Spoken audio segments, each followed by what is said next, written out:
네, 안녕하세요. 이번 15강에서는 산차 관리와 관련된 내용이 되겠습니다. 비싼 후보돈을 들여와서 키우고 새끼를 낳기까지 많은 비용이 들어가다 보니까 어떤 분은 6산 이상 모돈 비율이 많아야 좋다고도 얘기하는데요. 혹시 모돈을 몇 산에서 도태하는 것이 좋다는 기준이 있을까요? 37만 복이 넘는 분만 모돈의 빅데이터를 분석했는데요. 도태갱신을 어떻게 하는 것이 최대의 경제적 효과를 가져올 수 있을지 한번 알아보도록 하겠습니다. 이 표는 유럽 각국들과 한돈팜스 성적을 비교한 것입니다. 유럽 국가들 중에서도 상위권의 PSI 성적을 보여주는 농장들이 그렇지 않은 농장들과 비교해서 특별히 다른 점은 바로 모돈 갱신율과 회전율이 높다는 점을 주목해 보실 필요가 있습니다. 혹시 유럽 농가들의 모돈 갱신율이 평균 55%가 넘다는 것을 알고 계셨습니까? PSI 30도 이상을 보이는 고능력 모돈의 특징은 5산 이하의 젊은 산차와 그렇지 않은 산차 간의 성적 차이가 매우 뚜렷하기 때문에 일반적인 과거의 모돈에 비해서 더 빠른 높은 갱신율을 요구한다고 보실 수 있겠습니다. 유럽은 종돈의 통일과 높은 위생 수준 그리고 좋은 기후 조건 등 많은 유리한 장점을 갖고 있지만 번식돈이 최고의 능력을 발휘하도록 젊고 건강한 산차의 모돈으로 지속적인 교체를 해서 성적을 극대화하고 있다는 걸 알 수 있고 우리나라도 대부분 농장에서 다산성 종돈이 들어와 있는 상황이기 때문에 과거보다는 더 높은 갱신율을 요구한다고 하는 점을 잘 이해하실 필요가 있겠습니다. 모돈 회전율이 어느 정도면 완벽하다고 할 수 있을까요? 이런 질문을 하면 대부분 2.4 내지 2.5 회전 정도면 좋은 거 아니냐 하는 대답을 듣게 됩니다. 그것은 사람들이 보통 모돈 회전율을 계산할 때 초산돈의 존재를 고려하지 않고 경산돈의 번식 사이클만으로 회전율을 계산하는 경우가 많기 때문에 그렇습니다. 경산돈만으로 분만 사이클을 보게 되면 공태돈이 없이 완벽했을 때 임신기간 115일, 포유기간 21일, 그리고 재기발정일 5일을 더해준 총 141일이 1회전이 되고요. 1년 365일로 나눠주게 되면 모돈 회전율은 2.59 회전이 나오게 됩니다. 그런데 후보돈에서 교배를 하면서 상시 모돈에 편입이 되는 초산돈의 존재를 고려하게 되면 평균 분만 회전율은 이보다 훨씬 더 높아집니다. 왜냐하면 초산돈은 포유기간과 재기일령이 제외된 상태에서 분만을 하기 때문에 초산돈 비율이 많아지게 되면 전체 번식돈의 분만 회전율이 높아지게 되는 겁니다. 보통 연간 모돈의 40% 이상을 갱신하는 농장에서 초산돈의 비율은 대략 18 내지 20%를 차지하게 되는데 여기 표에서 볼 때 수태 실패가 전혀 없는 완벽한 상황이라면 분만 회전율은 2.7 이상도 가능해집니다. 이제 모돈 갱신율을 높이면 PSI도 덩달아 개선이 될 수 있다는 점을 충분히 이해하셨을 거라 생각됩니다. PSI 성적이 높은 농장들은 바로 이렇게 모돈의 갱신율이 높은 경우가 많다고 보시면 되겠습니다. 그럼 모돈 갱신율을 높이기 위해 비싼 후보돈을 더 많이 들어오는 것이 경제적으로는 어떤 결과를 보여줄지 궁금해지시죠? 그래서 한번 분석해 봤습니다.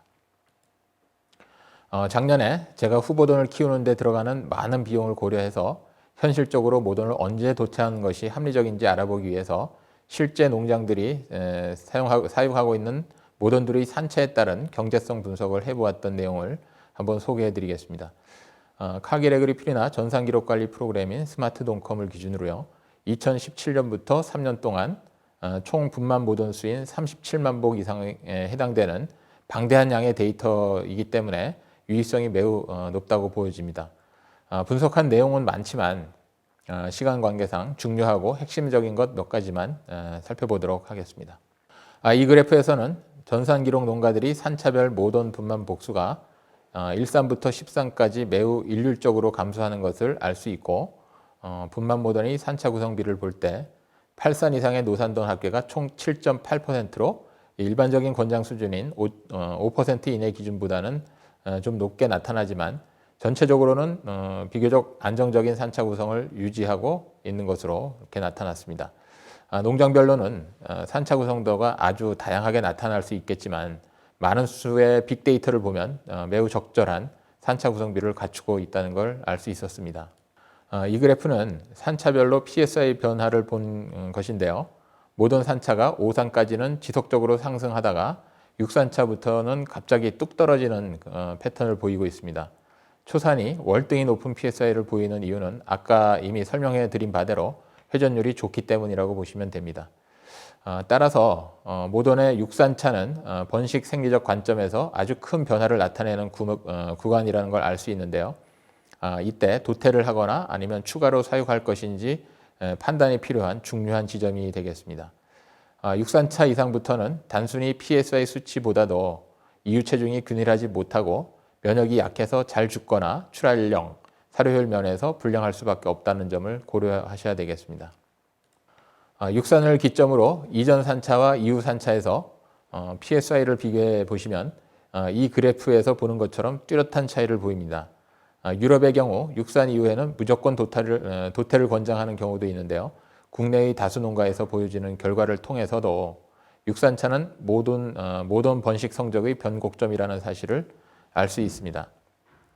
이것은 오산차까지 좋은 성적을 보여줬기 때문에 도태가 되지 않고 육산 이후까지 넘어왔다는 것을 고려한다면 성적이 급락한다는 것은 그만큼 육산차부터는 아주 특별하지 않은 경우 적극적인 도태가 필요하다는 걸 의미한다고 볼 수 있겠습니다.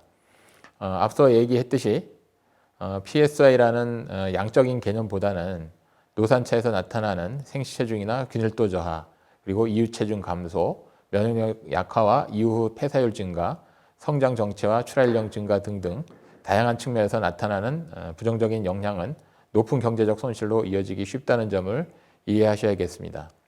후보던의 도입과 육성에 들어가는 비용을 추정하기 위해서 몇 가지 조사와 통계 분석을 해봤습니다. 2017년부터 3년 동안 한돈 농가들의 후보던 도입 가격은 대략 70만 원 가까이 나타났습니다. 돈가가 높았기 때문에 종돈 가격도 비례해서 높아진 걸 알 수 있겠죠. 사료협회에서 집계하는 양돈 사료 월별 가격도 정리해 보았습니다. 농축협 중심으로 조사되는 자료로 이해되는데 과거 3년 평균 킬로그램당 사료 단가는 554원으로 분석이 됩니다. 사료업체마다 가격 차이가 있긴 하지만 대략적인 비용 분석을 위한 참고 자료로 보시면 되겠습니다.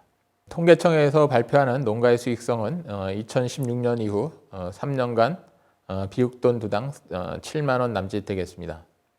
앞서 언급한 몇 가지 지표들을 가지고 후보돈들을 도입하고 육성하기까지 필요한 투자 비용을 한번 계산해 봤습니다. 후보돈 구입비는 대략 69만 5천 원이었고 도입 후 교배할 때까지 약 100일 동안 사용한다고 가정했을 때 17만 3천 원 정도의 비용이 지출됩니다. 도태모돈을 판매해서 교체하는 것이기 때문에 그 판매 수익인 약 32만 4천 원을 빼게 되면 후보돈 한 마리를 교체하는 데 필요한 투자 비용은 총 55만 원이라는 걸 알 수 있습니다. 우리나라 농가들이 모돈 한 마리를 갱신하는데 55만 원이라는 비용이 투자된다는 걸 의미합니다. 그렇다면 이러한 투자를 더 늘리는 것이 과연 경제적이고 타당한가에 대해서 확인해 볼 필요가 있겠습니다. 마리당 55만 원의 투자 비용을 보면 이 그래프처럼 산차별로 감가상각 비용이 나오게 됩니다. 산차가 오래될수록 산차당 감가상각 고정 비용은 줄어들기 때문에 성적이 늘 일정하다면 당연히 오래 모던을 사용하는 것이 유리하겠죠. 그러나 실제 산차마다 똑같은 성적이 유지될 수는 없기 때문에 어느 시점에서는 도태를 하는 것이 좋을지 따져봐야 하는 겁니다. 이 표는 성적이 급락하기 시작하는 육산 이후와 그 이전 산차의 성적에 따른 매출 이익과 후보돈 교체에 들어가는 비용을 제한 수익을 계산한 겁니다. 스마트돈컴 번식돈 빅데이터 분석 결과에서 볼 때 육산 이후에도 모던을 계속 사용할 때와 후보돈의 교체 비용을 투자해서 육산 미만으로 젊은 번식동군을 유지할 때 MSI는 약 3.5도가량 차이가 생기게 되고요. 이로 인한 경제적 이익의 차이는 후보돈 두당 연간 64만 6천으로 나타났습니다. 이제 육산차 이후 모던의 과감한 도태를 통해서 건강한 모던군을 유지하는 것은 면역력이 높고 균일한 이유자돈을 생산해서 출하연령 단축, 사료효율 개선, 돈육의 품질과 맛에도 기여해주는 다양한 혜택이 주어진다는 걸 알 수 있습니다. 이런 빅데이터 분석을 통해서 우리나라 농가들은 육산을 기준으로 모던의 성적 하락이 뚜렷하고 후보돈 교체 비용을 제하고도 후보돈 두당 연간 65만 원 가까운 수익이 늘어날 수 있기 때문에 육산차 이상의 노산 모던에 대한 미련은 과감히 버리고 후보돈을 적극적으로 도입하는 것이 필요하다고 말씀드릴 수 있겠습니다. 이번 강의에서 살펴보았듯이 젊은 모돈을 보유하고 있는 유럽보다 한참 못 미치는 우리나라 농가들이 이제부터라도 모돈을 좀 더 젊고 건강하게 관리하면 PSI 30도에 도전하는 것도 금방 현실이 될 것으로 기대해 봅니다. 여름을 앞두고 농장의 모돈 산차 구성과 지난해 모돈 갱신률을 한번 점검해 보시고요. 후보돈 도입을 계획하실 때 참고해 보시길 권합니다. 그럼 이만 다음 강의에서 다시 뵙도록 하겠습니다. 감사합니다.